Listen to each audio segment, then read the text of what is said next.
मुंबईच्या छत्रपती शिवाजी महाराज टर्मिनस परिसरात आणि मुंबई महानगरपालिका मुख्यालयाजवळ शिवसेना उद्धव बाळासाहेब ठाकरे गटाविरोधात खळबळजनक बॅनर झळकले आहेत।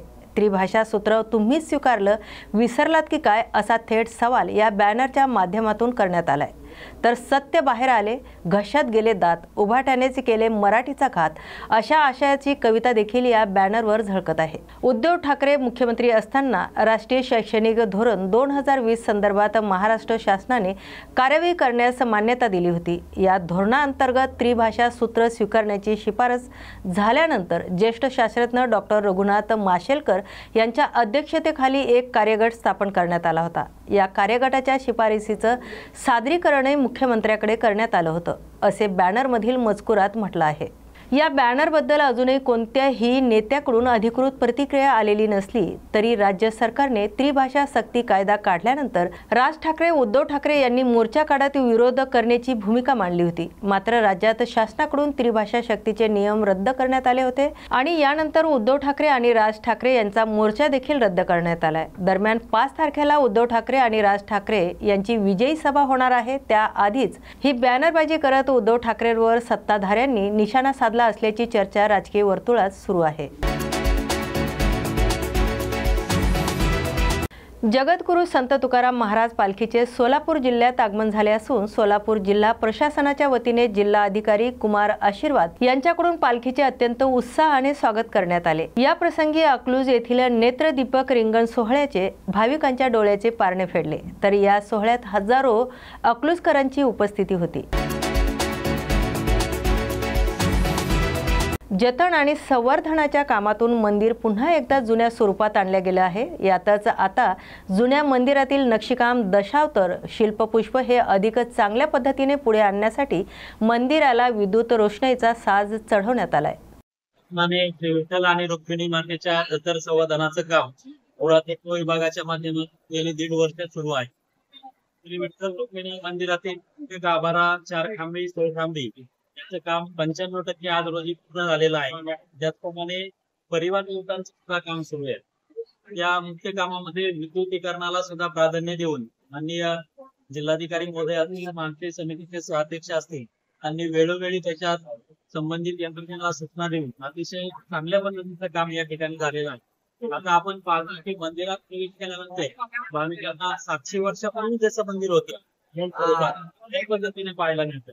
16 खांबीमधील आपला गमन काम असेल, इतर काम असतील, त्यामध्ये मुरलेला दशावतार असतील, तसंच भाविकांना पाहायला मिळते। त्याप्रमाणे आपण गाभारा आणि 16 खांबी, 4 खांबी त्याचे एसी बसवलेले आहे। त्यामुळे मंदिरात प्रवेश केल्यानंतर 20 ते 31 टेम्परेचरचा अनुभव येथे भाविकांना मिळतो। त्यामुळे अतिशय आनंदी वातावरण या मंदिर गाभारा 4 खांबी त्यामध्ये भक्तिमय वातावरणाचा भाविक दर्शन घेतो।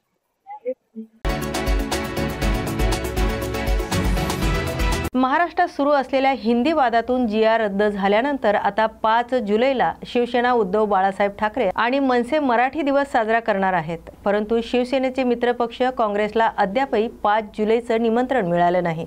या मुद्द्यावरून काँग्रेसचे प्रवक्ते अतुल लोंढे यांनी सांगितलंय की राज ठाकरे आणि उद्धव ठाकरे यांची भेट होऊ शकते।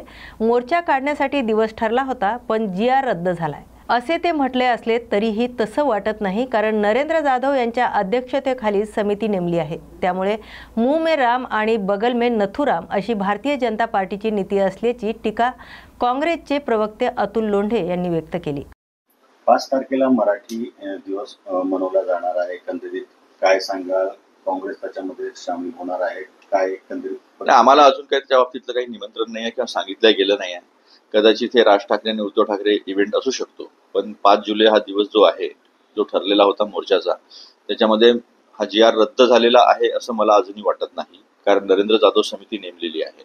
त्यामुळे मुंह में राम बगल में नथुराम ही भाजपची जी नीती आहे त्याच्यापासून जपून राहणं, वाचून राहणं आवश्यक आहे। आता 5 जुलैचा जो दिवस आहे तो मराठी लोक साजरा करतात आहे। शुभेच्छा।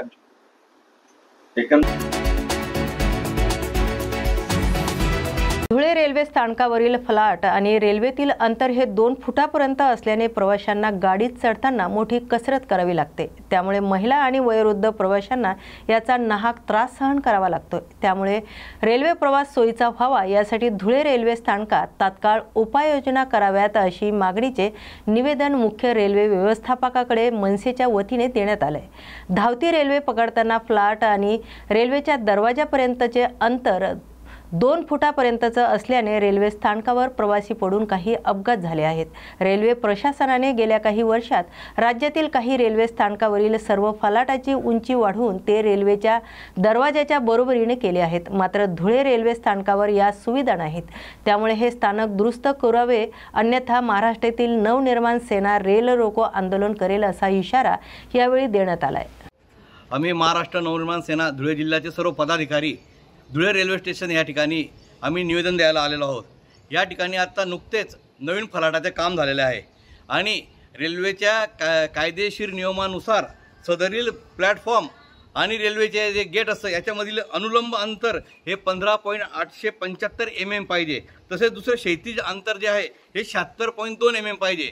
तर सदरील आपल्या धुळे रेल्वे स्थानकातील जे अंतर आहे हे त्यापेक्षा कितीतरी जास्त पटीने जास्त आहे। आणि जो जुना प्लॅटफॉर्म आणि नवीन प्लॅटफॉर्म याच्यामध्ये जो नवीन प्लॅटफॉर्म जोडलेला आहे तो डायरेक्ट पायरीसारखा केलेला, स्टेप सारखा केलेला आहे। त्यामुळे त्या ठिकाणी अतिशय धोकादायक आहे। 2 दिवसापूर्वी धुळे चाळीसगाव रेल्वेमधून एक वयोवृद्ध मनुष्य या ठिकाणी घसरून पडला आणि आमच्याकडे बरेच नागरिकांच्या, वयोवृद्धांच्या आणि शालेय विद्यार्थ्यांच्या तक्रारी आल्या आहेत का हे अंतर कमी करून मिळावं। तर आम्ही रेल्वे प्रशासनाला आज निवेदन दिलेलं आहे आणि त्यांनी सांगितलेलं आहे की सदरील निवेदन आम्ही तात्पुरते लगेच वरती पाठवणार। जर एवढ्या 15 दिवसात सदरील प्लॅटफॉर्मची दुरुस्ती झालेली नाही, सदरील अंतर जे योग्य आहे, जे आपल्या प्रवाशांना धोकादायक राहणार नाही, या पद्धतीने जर नाही झालं तर महाराष्ट्र नवनिर्माण सेना आम्ही रस्त्यावर उतरून रेल्वे रोको करू आणि त्या दृष्टीने कठोर कारवाई करण्यात येईल। आणि होणाऱ्या अपघातात रेल्वे प्रशासन, भविष्यात होणाऱ्या अपघातात रेल्वे प्रशासन जबाबदार राहील। धन्यवाद। जय हिंद, जय महाराष्ट्र। आष्टा शिराळा या राज्य महामार्गावर रस्त्याचे काम चालू असल्याने एसटी बस डेपोने एसटीची सेवा बंद केली होती। त्यामुळे ही सेवा बंद असल्याने या परिसरातील शालेय विद्यार्थ्यांच्या शिक्षणाचं मोठं नुकसान होत आहे आणि शाळा सुरू होऊन देखील बरेच दिवस झाले असून सुद्धा एसटी महामंडळाने बस चालू केली नाही। त्यामुळे विद्यार्थ्यांच्या पालकांनी वैतागून ढगेवाडी तालुका वाळवा येथील फाट्यावर रस्ता रोको आंदोलन केले। आमची अडचण दूर करावी, प्रश्न सुटला नाही तर डेपोमध्ये जाऊन ठिय्या आंदोलन करू असा इशारा देखील त्यांनी दिलाय। यावेळी कुरळ पोलीस स्थानकातील पोलिसांचा चोख बंदोबस्त सुद्धा होता। आज या ठिकाणी ढगेवाडी गावाजवळ, ढगेवाडी गावातील आणि आयतोळ बुद्रुक गावातील पंचकृषीतील लोकांनी रस्ता रोको केलेला। तो रस्ता रोको मेन ह्याच्यासाठी केला की गेली 10 ते 15 दिवस झालं शिराळ्यावरून येणारी एसटी या ठिकाणी आज थांबलेल्या एसटी येत नाही। कारण एसटी डेपोतनं कारण सांगितलं जातं की रस्त्याचं काम चालू आहे आणि त्यामुळं त्या ठिकाणी काम चालू असल्यामुळे एसटी येऊ शकत नाही। पण गेली 10 दिवस झाले इथले ढगेवाडी असेल, आयतोळ बुद्रुक पंचकृषीतील मुलं शाळेला गेलेले नाहीत किंवा शाळेला जा येण्यासाठी त्यांना प्रचंड त्रास होत आहे आणि म्हणून आम्ही ठरवलं की एक मोठं आंदोलन इथं उभा करायचं ना। आज आम्ही इथं गेली 1 तास झालं रस्ता रोको केलाय आणि आता इथं त्या ठिकाणी एसटी महामंडळाचे प्रतिनिधी आणि ज्यांनी कॉन्ट्रॅक्ट घेतलंय रस्ते विभागाचे कंत्राटदार या ठिकाणी अधिकारी प्रशासकीय आलेले आहेत। आम्ही त्यांच्याशी इथं या ठिकाणी या विषयावर बोलणी करणार आहे। पण आम्हाला जर इथं व्यवस्थित न्याय मिळाला नाही आणि हा रस्ता उद्यापासून जर एसटी साठी खुला झाला नाही आणि एसटी जर आली नाही तर आम्ही एसटी डेपोमध्ये जाऊन तिथं आंदोलन करणार। एसटी डेपोला जिथं अडचण आहे तिथं कंत्राटदारांनी किंवा या ज्यांनी या रस्त्याचं काम घेतलंय किंवा प्रशासनानं इथल्या त्या एसटीचं जिथं जिथं त्यांचं म्हणणं अडचण आहे त्या अडचण त्यांनी 1-2 दिवसात त्या ठिकाणी पूर्ण करावी आणि त्यातनं जर मार्ग नाही निघाला तर एसटी वाले सुद्धा मुद्दाम कारण सांगत आहेत, कारण सगळ्या बाकीच्या गाड्या ये जा करत आहेत आणि एसटीलाच काय अडचण आहे। म्हणून आम्ही डेपोमध्ये जाऊन त्या ठिकाणी ठिय्या आंदोलन करू, आमचा जर हा प्रश्न इथं मार्गी नाही निघाला तर। धन्यवाद।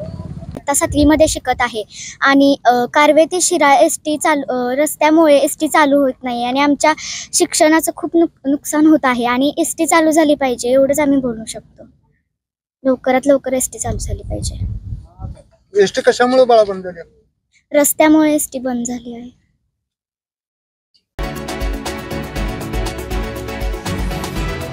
सांगली येथील सभेत ख्रिश्चन धर्मगुरू विरोधात अपमानास्पद हिंसक विधान करणाऱ्या आमदार गोपीचंद पडळकर यांच्यावर गुन्हा दाखल करावा आणि त्यांच्या आमदारकीवर कारवाई करण्यात यावी या मागणीसाठी थेट बार्शी शहर पोलीस ठाण्याच्या आवारात ख्रिस्ती समाजाकडून ठिय्या आंदोलन करण्यात आलं असून आमदारकी रद्द झालीच पाहिजे आणि घृणा पसरवणाऱ्यावर गुन्हा दाखल करा अशा घोषणा पडळकरांच्या विरोधात ख्रिस्ती समाजाकडून देण्यात आल्या। काही दिवसापूर्वी स्वर्गवासी ऋतुजा राजकीय नावाची एक आमची बहीण तिने आत्महत्या केली। त्या आत्महत्येचं कारण अद्यापही स्पष्ट झालेलं नाही, पण त्या आत्महत्येला तिथले स्थानिक आमदार गोपीचंद पडळकर सांगलीचे ते धर्मांतराशी जोडत आहेत की ख्रिश्चन लोकांनी तिचं धर्मांतर केलं किंवा त्याला धर्म स्वीकार असं म्हणत होते। ते कुठलेही कारण अद्यापही स्पष्ट झालेलं नसताना वारंवार ख्रिश्चन समाजाला त्यांनी टार्गेट करणं, वारंवार ख्रिश्चन समाजाच्या देवताचा तिरस्कार करणं, टिंगल उडवणं, त्यानंतर उघड त्यांनी भरसभेत सांगली येते की तुम्ही ज्या तुमच्या घरी किंवा गावात ख्रिश्चन धर्मगुरू येत असतील तर त्यांना तुम्ही जिवे मारा, त्यांचा सैराट करा, असे केल्यावर 11 लाख बक्षीस तुम्हाला मी देईल असे त्यांनी जाहीर सभेत आवाहन केलेलं आहे। ही डायरेक्टली आमच्या ख्रिश्चन धर्मगुरूंना त्यांनी धमकी दिलेली आहे, मारण्याची सुपारी दिलेली आहे आणि हा सुपारीबाज गोपीचंद पडळकरचा आम्ही निषेध करतो। जर एखादा माती फिरू पैशाच्या द्वेषापोटी जर आमच्या धर्मगुरूला मारला तर या सर्वस्वी जबाबदार गोपीचंद पडळकर असतील। या सर्व गोष्टीमुळे सर्व ख्रिश्चन समाज अस्वस्थ झालेला आहे। हा ख्रिश्चन समाज शांतिप्रिय समाज आहे, कुणालाही धर्मांतर करण्याचा आमिष तो देत नाही व ख्रिश्चन समाजाच्या मागण्या आम्ही आज घेऊन PI साहेब यांना आलेलो असताना की गोपीचंद पडळकर यांच्यावर गुन्हा दाखल झालाच पाहिजे याकरिता आम्ही आज इथं बसलेलो आहे पोलीस स्टेशन समोर। धन्यवाद। संगमनेर तालुक्याच्या पठार भागातील घारगाव येथे केंद्र आणि राज्य सरकारच्या वतीने प्रधानमंत्री धरती आबा ग्राम उत्कर्ष अभियानाअंतर्गत लोकसहभाग अभियानाचे आयोजन उपविभागीय अधिकारी अरुण उंडे, तहसीलदार धीरज मांजरे आणि इतर मान्यवरांच्या मार्गदर्शनाखाली करण्यात आले। धरती आबा लोकसहभाग ही योजना देशातील आदिवासी समाजाच्या जीवनामध्ये मूलभूत परिवर्तन करण्याकरिता असून या मोहिमेत तळागाळातील लोकांचा सहभागावर भर देण्यात आलाय। या अभियानाचा उद्देश शेवटच्या टप्प्यातील घटकाला बळकटीने उभे करणे आणि कोणतेही पात्र लाभार्थी या सहभागापासून वंचित राहणार नाही याची खात्री करणे हा आहे। त्याच दरम्यान धरती आबा जनभागीदारी अभियानाअंतर्गत नागरिकांना आधार कार्ड, मतदान ओळखपत्र, जातीचा दाखला अशा महत्त्वाच्या प्रमाणपत्राचा योजनाचा आणि वैयक्तिक लाभ देण्यावर भर देण्यात आलाय। यावेळी विविध दाखले आणि कार्डाचे वाटप करण्यात आले अशी माहिती तालुक्यातील व्यवस्थापक अंजाब बापू आयनर यांनी दिली। दोन्ही गावच्या अभियानासंदर्भात मौजे घारगाव तालुका संगमनेर येथे दोन्ही गावचं कॅम्प आयोजित केला आहे। ते या कॅम्पसाठी माननीय प्रांत अधिकारी तथा उपविभागाधिकारी माननीय अरुण उंडे सर तसेच माननीय श्री धीरज मांजरे सर तहसीलदार संगमनेर आणि श्रीमती देवकन्या बोकडे मॅडम आदिवासी विकास प्रकल्प राजूर यांच्या मार्गदर्शनाखाली आज मौजे घारगाव येथे अकलापूर आणि भोजदरी या दोन्ही गावचा कॅम्प आयोजित केला असून या कॅम्पमध्ये सर्व विभागांचे विभाग प्रमुख, अधिकारी, कर्मचारी उपस्थित आहे। यामध्ये आदिवासी विकास प्रकल्पाचे श्री साळवे सर, लोकलमधून प्रवास करणाऱ्या एका अनोळखी महिलेने सामानासह लोकलमधून उतरता येणार नसल्याचा बहाणा करत आपल्या 15 दिवसाच्या बाळाला एका तरुणीकडे सोपवून स्वतः लोकलमधून उतरून पलायन केल्याची धक्कादायक प्रकार सोमवारी दुपारी हार्बर रेल्वे महामार्गावरील सिवूड्स रेल्वे स्थानकात घडलाय। तर वाशी रेल्वे पोलिसांनी या बाळाला सोडून पळून गेलेल्या महिलेविरुद्ध गुन्हा दाखल करून तिचा शोध सुरू केला आहे। त्यानुसार CCTV फुटेजवरून सदर महिलेचा शोध घेण्यात येत असल्याची माहिती वाशी रेल्वे पोलीस स्टेशनचे वरिष्ठ पोलीस निरीक्षक किरण उंद्रे यांनी सांगितलंय। बाळाला सध्या रुग्णालयात अतिदक्षता विभागात दाखल करण्यात आले असून त्या महिलेबाबत कुणाला काही माहिती मिळाल्यास त्यांनी वाशी रेल्वे पोलीस स्थानकात संपर्क साधावा असे आवाहन देखील उंद्रे यांनी केले। पॅसेंजर ह्या CST वरून पनवेल दिशेने प्रवास करत होत्या।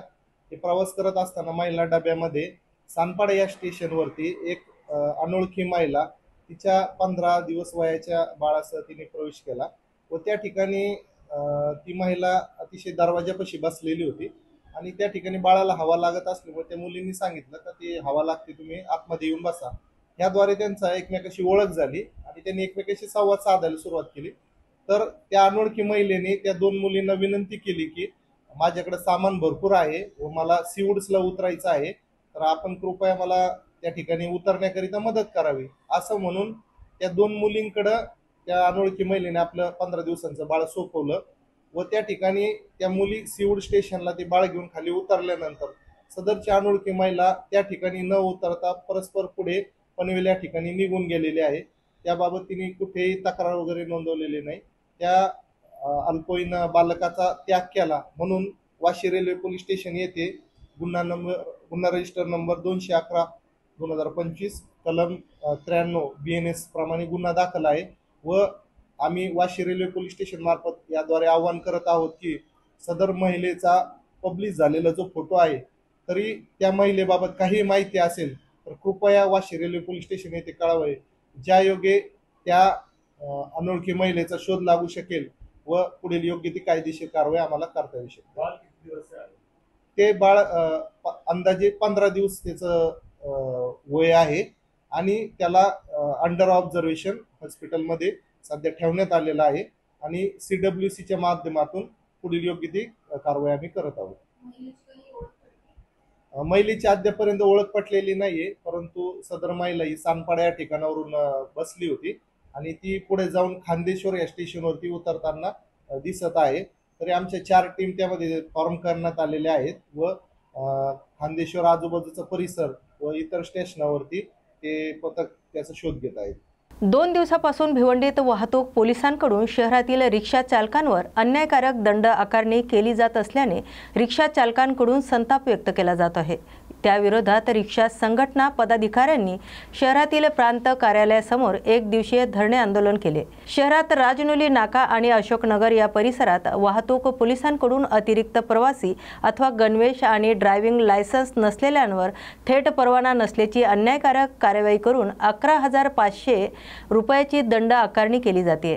मागील 2 दिवसात अशी 20हून अधिक कारवाई केल्या गेल्याने रिक्षा चालकांनी संताप व्यक्त केलाय. रिक्षा चालक महिन्याला 20 ते 25,000 रुपये कमवत असून वाहतूक विभागाकडून त्याला 12 ते 15,000 रुपये चलन भरावे लागत असले तर हे अत्यंत चुकीचं असून रिक्षा चालक पैसे भरणार कुठून? रिक्षा चालकांच्या या अशा अनेक विविध मागण्यांसाठी वाहतूक विभागाशी चर्चा करणार असल्याचे खासदार सुरेश म्हात्रे म्हणाले. भिवंडीतील रिक्षा चालकांचा जो संप होता आणि खरं म्हटलं तर संप म्हणण्यापेक्षा जी काय काही चुकीच्या पद्धती चालू आहेत. अरे रिक्षावाला हा महिन्याला किती कमवू शकतो? 15,000, 20,000, 25,000 आणि जर त्याला तुम्ही 11,000, 12,000, 13,000 फाईन लावली तर ती फाईन कुठून भरायची? त्यांनी त्यांचा परिवार कुठून चालवायचं? मुलाबालांचं पोषण कसं करायचं? त्यांची शाळा कशी शिकवायची? हे सगळ्या गोष्टी एक माफक विषय आहे आणि म्हणून मी तसं ट्रॅफिक DCP साहेब असतील, SCP असतील, याच्या सगळ्यांशी मी चर्चा देखील त्याविषयी करणार आहे आणि काहीतरी एक नवीन कलम आहे 66-192 म्हणून आणि त्या कलमांतर्गत देखील कारवाई केली जाते. खरं म्हटलं तर माझं स्वतःचं म्हणणं आहे की ज्या रिक्षा चालकांकडे परमिट आहेत, लायसन आहेत, तर अशा रिक्षा चालकांना काही गोष्टी सुटी मिळायला पाहिजे. अच्छा, रिक्षा चालक हे सर्वसामान्यांची सेवा करतात. सर्वसामान्य लोकच रिक्षात जातात का इतर लोक जातात का? आपण बसला का पाठिंबा देतो? बसमधून का स्टँडिंगला लोक जात नाही का? पण ती सरकारची आहे, शासकीय आहे. आणि मग रिक्षा काय आणि रिक्षा चालक काय हे का सरकार नाही आहेत का? सरकारचा एक भाग नाही आहेत का? तर काही गोष्टींचा सहानुभूतीपूर्वक विचार व्हायला हवा आणि त्या बाबतीत मी शुक्रवारी मीटिंग देखील लावलेली आहे आणि त्यानंतर मग संबंधित मंत्री महोदयाशी पुढच्या आठवड्यात अधिवेशन चालू आहे. मुंबईला बैठक घेऊन त्याच्यावर एक तोडगा काढला जाईल.